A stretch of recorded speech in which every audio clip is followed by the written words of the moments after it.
अस्सलाम दोस्तों, क्या हाल चाल है? ठीक ठाक हो? खैर खैरियत है जनाब। उम्मीद करें ना मेरे सारे दोस्त अच्छे से जनाब। मैं तो शिक्षा रहते पे सारे यूट्यूब चैनल विलेज व्लॉग जनाब। अज जरा है समय पे दरिया खान ते नाल जो एक मेहमद साहब तैयार की खड़ा ते असा वेना हूँ दरिया खान ते असा रेडी खड़े हैं तो मैं तो जाते वैसे तो हथ हो दी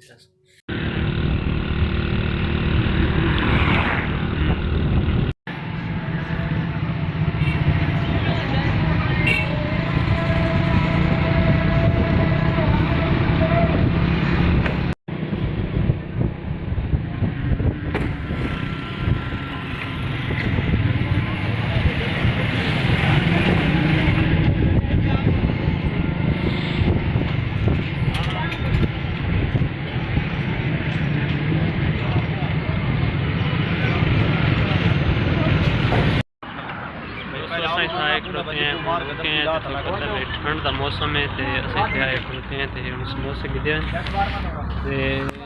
ताज़े समोसे बनते हैं देख सकते गर्मा गर्म ताज़े समोसे खाते से खादा खड़ा अच्छा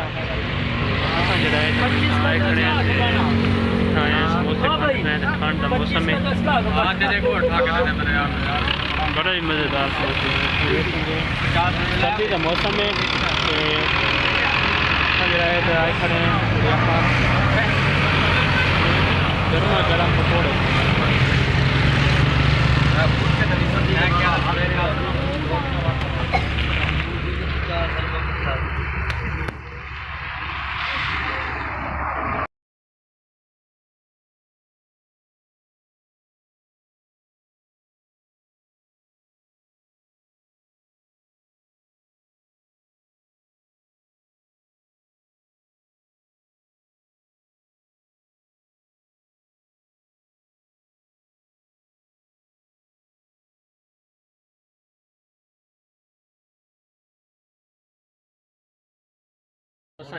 जो होने वाला है तो बड़ा ही मज़ा आया। आज उम्मीद करना था सारी वीडियो अच्छी लगी है। अगर सारी वीडियो अच्छी लगी हो तो सारे चैनल सब्सक्राइब करना है, नाल ही बेल आइकन बटन दबाना है ताकि हर नई आने वाली वीडियो पता चल सके। ठीक है दोस्तों, इंशाल्लाह मिलते हैं नेक्स्ट वीडियो। अल्लाह हाफिज़।